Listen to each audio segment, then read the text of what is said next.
যুবকরাও ফুল কিনে দুই কারণে, হয়তো তার ভিতরে কালার আছে, রং, গ্রান নাই কিন্তু রং আছে, তাইলেও মোটামুটি 14 তারিখে জান বাইচা যায়। আপনারা 14 তারিখ বোঝেন নাই, যারা বুঝার ওরা মুস্কি হাসি দিয়া ফেলছে, ওরা বুঝা ফেলছে যে 14 তারিখে জান বাঁচে যদি একটা কালার আলাও ধরা দেওয়া যায়। তো কালারের কারণে মানুষ ফুলের দিকে আকৃষ্ট হয়, আর যদি সাথে ঘ্রাণ থাকে তাহলে তো কোনো কথাই নেই। তো ঘ্রাণ আর কালারের কারণে মানুষ ফুল কিনে, নাইলে কোনোদিন মানুষ ফুলের দিকে তাকাইতো না। আর 14 তারিখের অপেক্ষা 1-1.5 মাস 2 মাস আগের থেকে কোনোদিন করতো না। সত্য জিজ্ঞেস করেন এদেরকে, এরা 1 মাস আগের থেকেই অপেক্ষা করতে থাকে যে এইবার কোন ফুলটা দিব। এ তো আল্লাহু আকবার বলতেছে। ঠিক যখন দিনই কথা শোনা হয়, ফুল তো দুই কারণে মানুষের কাছে আকর্ষণের পাত্র হয়, যুবকদের কাছে, যুবতীদের কাছে। এই জন্য কচুয়া বাজারেও 14 তারিখে ফুল নিয়ে মারামারি হয়। যে পায় ওর ভাগ্য ভালো, যে পাইল না ওর ভাগ্য তো ওই জানে কিরকম। হইতে পারে ওই দিন জুতা দেখো বাড়িতে যেতে পারে, যে একটা ফুল দিতে পারলি না, জুতা দেখ তুই আজকে। ঠিক তদ্রূপ যখন শোনার আদব পুরা করা হবে, দিলের কানে শুনব এবং চুপচাপ শুনব, তখন কিন্তু দিনই কথা দিলে গাঁদবে। আর দিলে যখন গাঁদবে তখন আমাদের ভিতরেও একটা কালার আসবে, কালার, ওটা হলো আমলের রং। আর আমলের রং যখন আমার কাছে আসবে, তখন দুনিয়ায় আর কতটুকু যুবক আকর্ষণের পাত্র? দুনিয়ায় তো যুবক আকর্ষণের পাত্র অতক্ষণ যৌবন আছে, যতক্ষণ যৌবন শেষ আর কেউ তাকায় দেখবে না। আর যদি ও তাকায় তাহলে জুতা দেখাবে, এতে কোনো সন্দেহ নেই। বলবে তোর কাছে তো মালই নাই, এখন আর তাকায় লাভটা কি? খাডাস, যৌবন চলে গেছে, এখনো তুই তাকাস, তো 10টা গালি দিবে, ঠিক না? আমাদের ভিতরেও কালার আসবে, কালার, ইবাদতের কালার যেটাকে বলে, ওই কালার যখন আসবে তখন দুনিয়ার মানুষের কাছে আকর্ষণের পাত্র হোক আর না হোক, দুনিয়াতে যুবক আর কতটুকু আকর্ষণের পাত্র? সবাই যে সবার কাছে আকর্ষণের পাত্র এমন না। 20 জনের পিছে ঘুরছে, হয়তো একজনের চোখে একটু লাগছে, ঠিক না? কিন্তু প্রথমেই যার পিছে ঘুরছে ওর চোখে যে লাগছে এরকম নজির একজনও দেখাইতে পারবে না এখানে যারা আছে। কচুয়ার রতন যতজন এখানে আছে, রতন চিনেন? যুবকদেরকে বললাম এরা তো সব কচুয়ার রতন। 20 জনের পিছে ঘুরছে, একজনের চোখে লাগছে, তাও যে পুরা লাগছে এরকমও না, হইতে পারে ছলচাতুরির লাগাও লাগতে পারে। যেমন মিন্নির চোখে লাগছে কিন্তু কয়েকদিন পরে জবা করে দিছে, ঠিক না? চোখে লাগাই তো জবা করছে, ঠিক না? এরকম মিন্নি সব জায়গায় আছে, ঠিক না? না নাই? হ্যাঁ, তো দুনিয়ায় আকর্ষণের পাত্র হওয়া, চোখে লাগা, এটা আমার বিষয় না। আমি বুঝানোর জন্য বলতেছি, হাসানের জন্য না।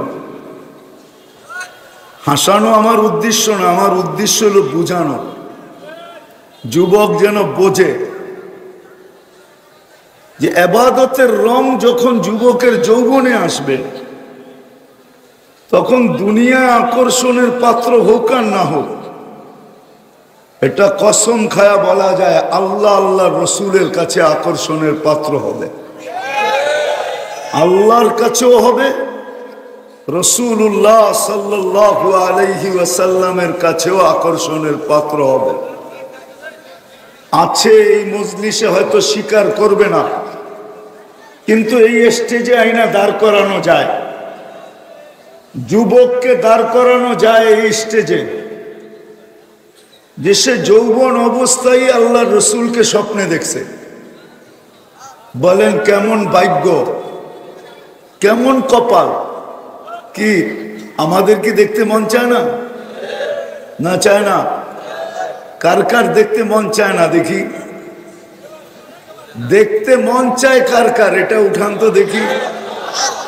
আল্লাহু আকবার। ঠোঁটের থিকা না মনের থিকা? ঠোঁটের থিকা হইলে কিন্তু ফতোয়া দিয়া দিব, আমার না। আব্দুল কাদের জিলানী রহমতুল্লাহ আলাইহি ফতোয়া দিছেন, পীরানে পীর, বড় পীর ফতোয়া দিছেন, লিসানুকা মুমিন, তোর ঠোঁটটা মুসলমান বটে, কলবুকা মুনাফিক, তোর দিলটা মুনাফিক। এজন্য চাওয়াটা মনের থিকা হইতে হবে। যখন শোনার আদব পুরা করব, শুধু আমার কথা না, আমি আয়শা এখানে মাগরিবের পরে পড়ছি, এই পর্যন্ত আমি উপরেই ছিলাম, শুনতেও ছিলাম, দেখতেও ছিলাম। আমার পরেও যিনি আসবেন, দিনই কথা চুপচাপ বিলকুল দিলের কান দিয়া শোনা চাই, তাইলে দিলে গাঁদবে।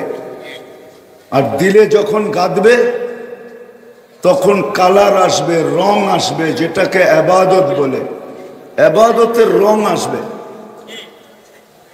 সত্য যুবক, তোমাদের পায়ে হাত দিয়া বলি, আমার কথা মনোযোগ দিয়ে বসতে চেষ্টা করো। তুমি আকর্ষণের পাত্র হইলে দুনিয়ায় কতটুকু হবে দেখাইলাম তো। যতক্ষণ যৌবন আছে ততক্ষণ আকর্ষণের পাত্র। দুনিয়ার সিস্টেম এটাই, রূপসী আকর্ষণের পাত্র, কিন্তু রূপ যতক্ষণ আছে ততক্ষণ। সম্পদশালী আকর্ষণের পাত্র, কিন্তু সম্পদ আছে যতক্ষণ। এরকম প্রত্যেকটা সেক্টরের ব্যক্তি, অবস্থানের ব্যক্তি আকর্ষণের পাত্র আমি মানি, কিন্তু কতক্ষণ? পদালা আকর্ষণের পাত্র মানি, কিন্তু পদ আছে যতক্ষণ। ঠিক এই জীবনটাও আকর্ষণের পাত্র, কতক্ষণ? এই দেহে জীবনটা আছে যতক্ষণ। জীবন নাই, আকর্ষণের পাত্র নাই, শেষ। কিন্তু যদি ইবাদতের রং আমার উপরে আসলো, আজকে মুসলমানের উপরে ইবাদতের রং নাই, মুসলমান বটে, উম্মত বটে,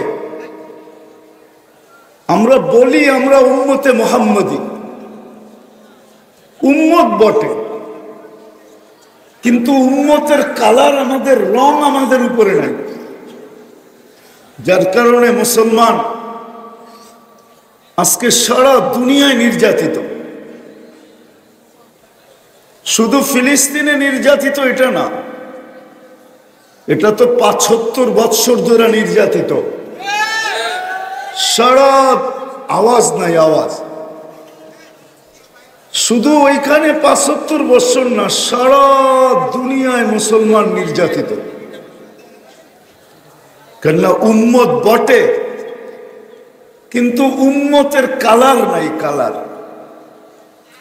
উম্মতের রং যদি থাকতো তাহলে মুসলমান কোনোদিন নির্যাতিত হতো না, কোথাও নির্যাতিত হতো না মুসলমান।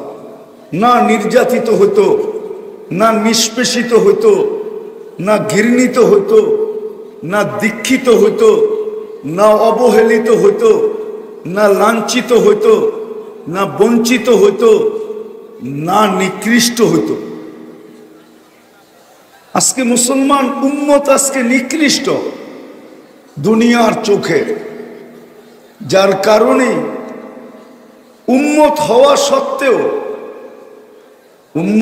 সত্ত্বেও নিজেকে উম্মত বলে স্বীকার করে যে আমি উম্মতে মুহাম্মদ সাল্লাল্লাহু আলাইহি ওয়াসাল্লাম বলে স্বীকার করে, মহব্বতও দেখায় যে আমি বড় মহব্বত করি, কিন্তু আসলে শরীরের ভিতরে রং নাই। রং যদি থাকতো, কচুয়ার মানুষ ভালো মতে বোঝেন, রং যদি থাকতো তাহলে কোরআনের কথা সত্য হতো।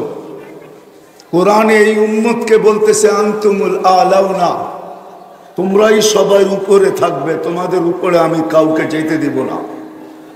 তাইলে মুসলমান আজকে উম্মত আজকে সবচেয়ে নিচে আসতো না, উম্মত উপরেই থাকতো। আজকে উম্মত দুনিয়ার চোখে সবচেয়ে নিচে। শুধু দুনিয়ার চোখে না, আমাদের চোখও আজকে উম্মত বড় নিচের যদি না হইতো এখানে এক যুবক আমাকে দেখাইতে পারবে না যে নবীকে নবী বলে স্বীকার করে, নিজেকে উম্মতে মুহাম্মদী বলে স্বীকার করে, যে সে জীবনে একবার চুল কাটছে নবীর আদর্শ মতো, একজন যুবকও দেখাইতে পারবে না। বরং যুবকদেরকে যদি বলি সবাই হাত তুলবে, এরা বেশিরভাগ 99% যুবক চুল কাটে নেটে দেখা, নেটের স্টাইল দেখা চুল কাটে। সে নেটের থেকে স্ক্রিনশট নেয়, তারপরে সেলুনে যায় দেখায়, সেলুনের ডিজাইন পর্যন্ত তার পছন্দ না, সে সারা দিন রাত ঘাইটা একটা ডিজাইন বাহির করে চয়েস করে তারপরে স্ক্রিনশট নেয়, তারপরে যে সেলুনে দেখায় ওই স্টাইলে চুল কাটে। জিজ্ঞেস করেন, সত্য তো? রাগ হয়ে গেল? তুমি তো নবীর স্টাইলে চুল কাটো না। একদিকে তো তোমার সর্বনাশ, আর একদিকে যে চুল কাটে ওর পৌষ মাস। সেলুন আলার পৌষ মাস হয়, কেননা ডিজাইন দেখাইতে দেরি, চুল কাটার বিল বাড়তে দেরি হয় না, ঠিক না? ও তো ডিজাইন দেখা বিল বলে, ঠিক না? যে এটা 150 দিয়ে কাটা যাবে না, এটা কাটতে হলে এত টাকা লাগবে। তো যুবকরা কি বলে, টাকার প্রশ্ন না, ডিজাইন যেন হয়। আজকে আমি আসতেছিলাম, এক হুন্ডায় 3 জন ছিল, জানি না এখানে আসছে না কোথায় আসছে। সবচেয়ে পিছে যে ছিল ওর চুল কাটা দেখে আমারই হাসি আসছে, যে এটাও কোনো চুলের ডিজাইন। কিন্তু থামায়া জিজ্ঞেস করলে দেখা যাবে উম্মতে মুহাম্মদী, ও বলবে আমি নবীকে ভালোবাসি। এটা কি ভালোবাসার প্রমাণ যে আমি চুলটা কাটলাম অন্যের স্টাইলে? তো বোঝাইতেছিলাম যেটা, যে আজকে আমাদের গায়ে রং নাই। রং যদি থাকতো তাহলে মুসলমান আজকে দুনিয়াতে এত নির্যাতিত হতো না। শুধু ফিলিস্তিন না, সারা দুনিয়ার মুসলমান নির্যাতিত। আমি কথাকে গুছায় নিয়ে আসতেছি, লম্বা হবে না, অল্প সময়ের ভিতরে কথা শেষ করব। মুসলমান নির্যাতিত, শুধু উম্মতের রং মুসলমানদের উপরে নাই। না নারীর কাছে আছে, না পুরুষের কাছে আছে, না যুবকের কাছে আছে, না বৃদ্ধের কাছে আছে, না বাচ্চার কাছে আছে, না বাচ্চির কাছে আছে। কারো কাছেই রং নাই, যার কারণে মুসলমান আজকে নির্যাতিত। অথচ কোরআন তো বলে তোমরা সবচেয়ে উপরে থাকবে। কোরআন তো বলে উলাইকা লাহুমুল আমান, নিরাপত্তার চাদর দিয়ে তোমাকে ঢেকে রাখবো। কোরআন তো বলে লাহুম রিজকুন কারীম, তোমাদেরকে আমি ক্লান্তিহীন পালবো। কোরআন তো বলে হায়াতান তাইয়্যিবা, সুখের জীবন আমি তোমাদেরকে দুনিয়াতে দিব।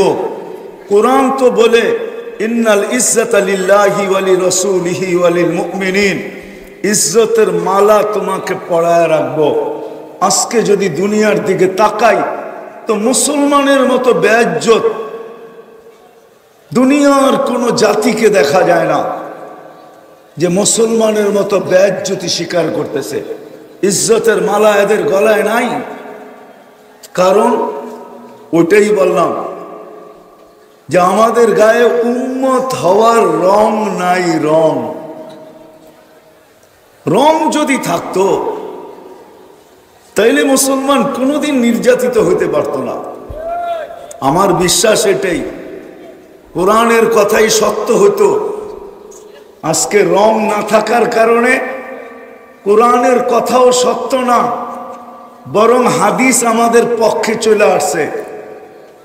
হাদিস চলে আসছে, আল্লাহ নিজেই বলতেছেন, যখন তোমাদের গায়ে তোমাদেরকে আমি উম্মত বানাইলাম নিজ কুদরতি হাতে বাছাই কইরা, সমস্ত মানুষের মাথায় মুকুট একটা দিলাম, আর তোমাদের মাথায় আমি মুকুট দুইটা দিলাম। সমস্ত মানুষের মাথায় মুকুট শুধু একটা, তাজ একটা, সেটা হলো মানুষ সৃষ্টির সেরা, শ্রেষ্ঠত্বের মুকুট শুধু সবার মাথায় আছে। কিন্তু উম্মতের মাথায় আরেকটা এক্সট্রা তাজ আছে, কুনতুম খায়রা উম্মা, তোমাদের চেয়ে উত্তম উম্মত আমি তৈরি করি নাই। এটা শুধু আয়াত না, এটা একটা তাজ, এটা একটা তাজ, এটা একটা তাজ আল্লাহ আমাদের মাথায় পড়ায় দিয়েছেন, তোমরা সৃষ্টির সেরা। আবার নির্বাচিত করছেন কুদরতি হাত দিয়া, হুয়া জিতাবাকুম, নির্বাচিত আমরা কুদরতি হাতের দ্বারা। আর নির্বাচিত করছেন সবার আগে, এমন না সবাইকে দিয়া পরে যেটা বাইচা ছিল ওটার ভিতর থেকে বাছাই করছেন, এমন না। মাঝে মাঝে বাজারে গেলেও বলে বিক্রি তো অনেক করে ফেলছি, এটাই রয়ে গেছে, আপনি এটার ভিতর থেকে পছন্দেরটা বাইসা নেন, এমন আল্লাহ বলেন না। আল্লাহ বলছে সমগ্র মানব জাতির ভিতর থেকে আগে আমি তোমাদেরকে বাছাই করছি, তারপরে যা রয়ে গেছে ওটা নবীদেরকে আমি বল বইরা বইরা দিয়া দিছি। বল বোঝেন? বাতের গামলা বোঝেন? গামলা এক একটা বর্ষে আর এক এক নবীর হাতে উঠায় দিয়া দিছেন, তুমি নাও এটা, তুমি নাও এটা, তুমি নাও এটা। বাছাই করার পরে যা বাচ্ছে তা দিছে, এমন না যে সব দিয়া দেওয়ার পরে যা ছিল ওটার ভিতর থেকে বাছাই করছেন, এমন না। যে উম্মতকে আল্লাহ কুদরতি হাতে বাছাই করলেন,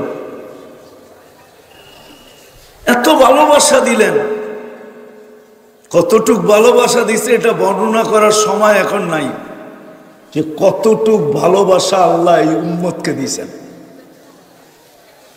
উম্মত তো ভাবে না যে কতটুক ভালোবাসা আল্লাহ উম্মতকে দিছেন। শুধু আমাদের নবীজিকে দেন নাই, নবীজিকে তো দিছেনই, মুহাম্মদুর রাসূলুল্লাহ সাল্লাল্লাহু আলাইহি ওয়াসাল্লামকে ভালোবাসা দিছেন। সত্য এটাই, হ্যাঁ সত্য এটাই। ওটা বর্ণনা করার মতো সময় তো নাই যে কতটুক ভালোবাসা দিছেন। শুধু বন্ধুকে দেন নাই, আমাদেরকেও দিছেন, অবর্ণনীয় ভালোবাসা দিছেন আমাদেরকে। ভাবতে ছিলেন এটাই মনে হয় যে উম্মতের উপরে কালার থাকবে, রং থাকবে, এই জন্য কোরআনে বড় বড় ঘোষণাও দিছেন, যেটা 5টা আমি দেখাইলাম, আরো 5 ডজন দেখানো যায় কোরআন থেকে এই উম্মতকে আল্লাহ। কিন্তু রং না থাকার কারণে আজকে হাদিস সত্য হইতে চলছে যে সাকাতাত মিন আইনিল্লাহ, আজকে উম্মত আল্লাহর চোখ থেকে বড় দূরে। নাইলে 75 বৎসর ধরে ফিলিস্তিনে জুলুম চলতেছে, অন্যের হাতে যদি হইতো তাহলে মনকে মেনে নিতাম। একটা জিনিস বুঝাইতেছি, জানি না বুঝে আসবে কিনা। প্রতিদিন কিন্তু 32 বার আমরা ইমামের মাধ্যমে অথবা একা একইভাবে আল্লাহর কাছে অনুরোধ রাখি, আবেদন রাখি। প্রতিদিন 32 বার আল্লাহর কাছে আমরা আবেদন রাখি, অনুরোধ রাখি, দরখাস্ত রাখি। সূরায়ে ফাতিহা এটা আবেদন, সূরায়ে ফাতিহা এটা দরখাস্ত। সত্য তো না ভুল বলতেছি? আবেদন পত্র এটা দরখাস্ত, আমরা ডেলি 32 বার 32 রাকাত নামাজে আল্লাহকে বলি, আল্লাহ আমাদেরকে ইহুদি নাসারার হাত থেকে বাঁচান, গায়রিল মাগদুবি আলাইহিম ওয়ালাদ-দাল্লিন। কিন্তু আজকে 32 বছর না, শত শত বছর উম্মতে মুহাম্মদী যেদিন থেকে রাজত্বকে হারায় ফেলছে, বড় বড় রাজত্ব যেদিন থেকে হারায় গেছে, যদিও আজকে ছোট ছোট দেশে মুসলমান, এখন অনেক দেশের মালিক, কিন্তু এক সময় ছিল পুরা পুরা মহাদেশ মুসলমানের কাছে ছিল। আজকে শত শত বৎসর মুসলমান এই দুই জাতির হাতে নির্যাতিত সবচেয়ে বেশি, একটা হলো খ্রিস্টান, একটা হলো ইহুদি। অথচ ডেলি 32 বার আমরা আল্লাহর কাছে আবেদন করি যে আল্লাহ আমাদেরকে ইহুদি আর খ্রিস্টানের হাত থেকে বাঁচান, এদের হাত থেকে আমাদেরকে বাঁচান। কিন্তু বলেন 75 বছর ফিলিস্তিনে মার খাইতেছে মুসলমান কার হাতে? কার হাতে? ইহুদিদের হাতে, ঠিক না? আজকেও যে যুদ্ধ চলতেছে কার সাথে? ইহুদিদের সাথে, ঠিক না? হ্যাঁ, সারা দুনিয়ার মুসলমান এই দুই জাতির হাতে আজকে নির্যাতিত। তাইলে আমরা যে ডেলি 32 বার আল্লাহকে বলি, আবেদন রাখি, আমাদের আবেদন গ্রহণ হয় না তো হয় না কেন? এই আবেদন পত্রটা তো আল্লাহ নিজে লেখা দিলেন। আমরা তো সূরা ফাতিহা বানাই না, বানাইছি? হুজুররা মিলা বানায় দিছে? হ্যাঁ, না মুহাদ্দিসরা মিলা বানায় দিছে? না দুনিয়ার কেউ মিলা বানায় দিছে? সূরা ফাতিহা কে বানায় দিছে? আল্লাহ নিজে আমাদেরকে আবেদন বানায় দিলেন।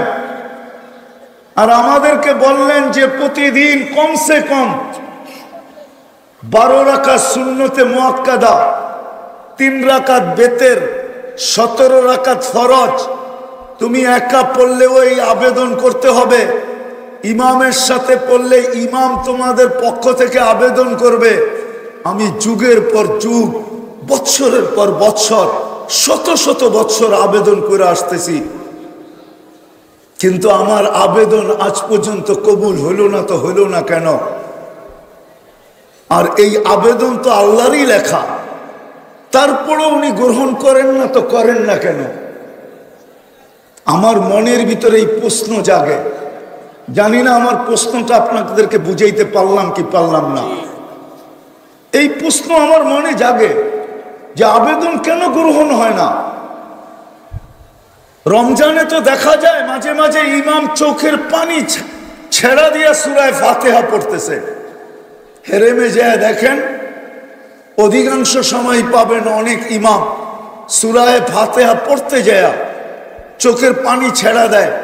কারো কান্নার আওয়াজ শোনা যায়, কারো কান্নার আওয়াজ শোনা যায় না। কেউ কাঁদতেছে এটা বোঝা যায়, কিন্তু কেউ কাঁদতেছে এটা বোঝা যায় না। কিন্তু অনেক ইমামই সূরা ফাতিহায় চোখের পানি ছেড়া দেয়, কিন্তু তারপরও কবুল হয় না। তো হয় না কেন?